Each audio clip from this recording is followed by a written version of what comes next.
और राजा सिकंदर जो थे उन्होंने तो बड़े धड़ल्ले से कहा कि किसी इलाके से कोई शिकायत रजिस्टर नहीं कराई गई। जी हाँ। और लाहौर में हमारे जो हाफिज नौमान साहब हैं, जी हाँ, वो जीते हैं। हाँ जी। वो भी लाहौर की जो एक तो बड़ी फैमिली है, अरईम फैमिली, उसके चश्मो चराग है। 63,441 वोट और उनके भी अपनी रूट्स यहाँ मौजूद हैं। तो बहरहाल अब क्योंकि तो इलेक्शन पीटीआई तो मुकाबले में थी नहीं, और जब वो कन्फ्यूजन था, अब अरसलान इलेक्शन लड़ रहे थे, लेकिन अब ये जब हर जगह बाईकाट हो तो उसका क्या मामला होगा। ना कोई उनकी कैंपेन चली, ना उनके कोई लीडर मैदान में निकले। तो इस तरीके से यानी जो हार है वो कोई गैर मामूली नहीं है, वो फितरी हार है। अच्छा। हाँ जी, उनका अब आप देखें, अब बड़ी दिलचस्प बात है कि अब इसमें जो ये जो इंतखाब हुआ है ना, इसमें यानी उमर अयूब खान जो हैं, उनकी अहलिया, जी हाँ, मोहतरमा शहरनाज साहबा, जी हाँ, वो इंतखाब लड़ रही थी। अब ये फैसलाबाद से राजा रियाज के जो बेटे हैं राजा दानियाल जी, वो मैदान में थे, जीत गए। जी हाँ। और राना सनाउल्लाह के दामाद जो हैं शहरयार, वो मैदान में थे जी। उधर हमाद अजहर साहब के भांजे जो हैं अरसलान को टिकट मिला था। और वहाँ जनूबी पंजाब में जो जरताज गुल साहबा हैं, उनके शौहर जो हैं हुमायूं अख्तर, वो मैदान में थे। जी हाँ। तो मतलब ये है कि जो सियासत जो है, मौरूसी सियासत खुलकर यहाँ पर उसने जलवा दिखाया है इन इंतखाबात में। अब खानदान जो है, अब लोगों के ज़ाहिर खानदानों से फिर एक ताल्लुक कायम हो जाता है, और ख़ानदान जो है वो हिस्सा लेते हैं, पूरे के पूरे इन्वॉल्व हो जाते हैं। तो शामी साहब, जो कहा जाता है कि जी इलेक्टेबल्स नहीं होने चाहिए, पीटीआई खुद ये नारा लेकर आई थी, लेकिन फिर इलेक्टेबल्स ही। दानियाल चौधरी के भाई जो हैं वो भी मुंतखब हो गए, तलाल चौधरी के, सॉरी तलाल चौधरी के भाई, बिलाल बदर चौधरी, बिलाल चौधरी, सॉरी, लेकिन उनका भी कह रहे शायद नोटिफिकेशन शायद अभी तक नहीं हुआ। रियाज के, हाँ जी, हाँ, तलाल चौधरी जो हैं वो उनको गुज़श्ता इलेक्शन में टिकट नहीं दिया था मुस्लिम लीग नून ने। वो एक नवाब शेर साहब, क्या नाम है उनका, उनको टिकट मिल गया था। सही है। और उन्होंने नवाब शेर वसीर, हाँ, उन्होंने उस डिसिप्लिन की पाबंदी की, सर तस्लीम खम किया।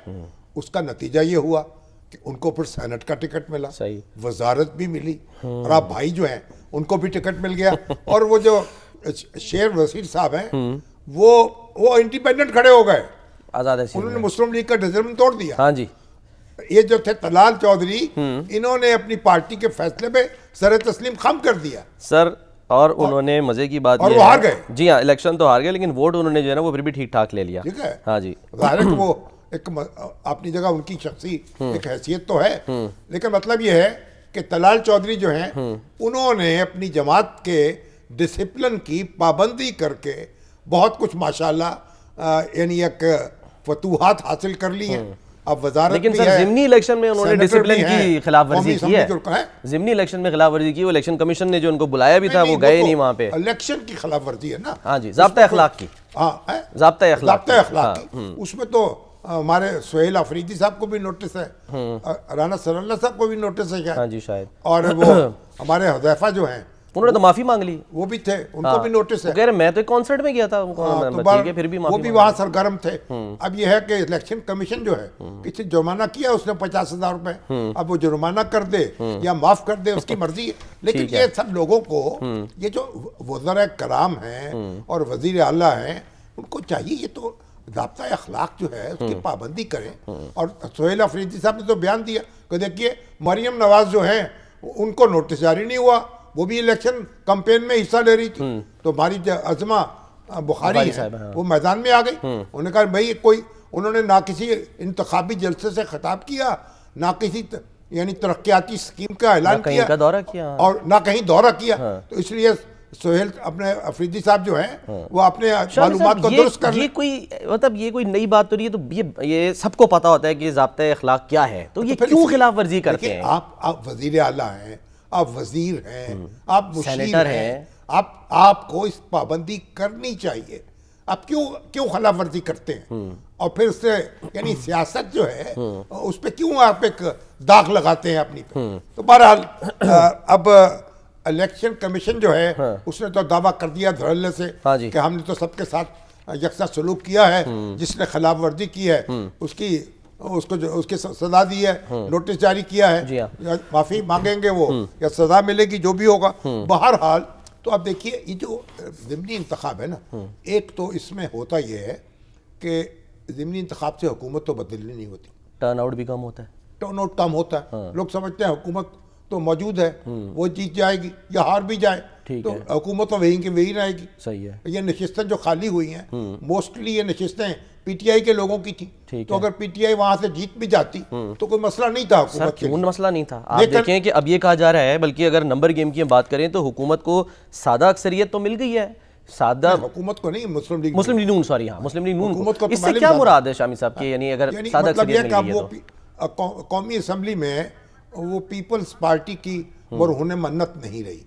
अच्छा लेकिन यह है कि अब ये इसमें हो सकता है, एक नुक्ता पैदा हो सकता है। वो क्या? वो ये है कि अगर पीपल्स पार्टी जो है वो ऐलान कर दे कि हम अपोजिशन बेंचों पे बैठेंगे, अच्छा, तो कायदे इसमें इख्तलाफ जो है उनकी पार्टी से हो जाए, ओहो, फ्रेंडली अपोजिशन हो जाए, हो सकता है। क्योंकि अगर वो अपोजिशन बेंचों पे बैठ जाते हैं तो हुकूमत तो अपनी चलती रहेगी। ठीक है। अच्छा, और वो अपने कायदे इसमें इख्तलाफ जो है हमारे महमूद अचकज़ई जो है वो ख्वाब उनको अधूरा रह जाएगा।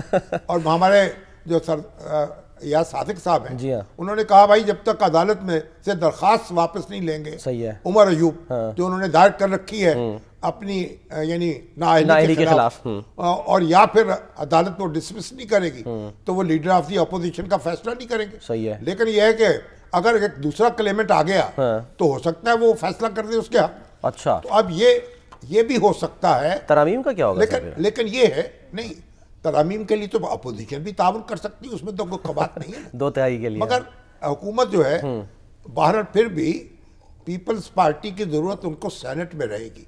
अच्छा, सेनेट में वो अक्सरियत उनके पास नहीं होगी, बिल्कुल, हाँ। पीपल्स पार्टी के अलावा। तो वहां भी तो होता है ना, आम कानून साजी जो होती है वो क्या होती है, जो प्रेजेंट एंड वोटिंग। ठीक है। जो आम कानून बनता है, जो लोग मौजूद होते हैं ऐवान में, ठीक है, वो वोट दे देते हैं। अच्छा, सही है। और उनकी मेजॉरिटी से फैसला हो जाता है। ठीक है। उसके लिए को टोटल हाउस की मेजॉरिटी नहीं होती। तो अगर आप फाइनेंस बिल और आईनी तरामीम इनके लिए लाजमी है 2/3, उनके लिए लाजमी, ठीक है, या मौजूद 2/3 नहीं। अच्छा, सिंपल मेजॉरिटी। अच्छा, हाँ, तो आप फाइनेंस बिल को आप मंजूर कर सकते हैं उसके साथ अपोजिशन में रहते हुए। सही है। तो बात यह है कि ये एक यानी एक हो सकता है, मुमकिनात में से एक बात है, थोड़ा सा एक शगुफा छोड़ा जा सकता है। लेकिन अदरवाइज बहरहाल पीपल्स पार्टी और हुकूमत जो है वो एक दूसरे के साथ जुड़े हुए हैं, मुस्लिम लीग नून और पीपल्स पार्टी। ठीक है। और उनको वो उनकी हुकूमत जो है वो कंधे से कंधा मिला के अपना मामला जो है आइंदा इंतखाबात तक इसी तरह जारी रखेंगे।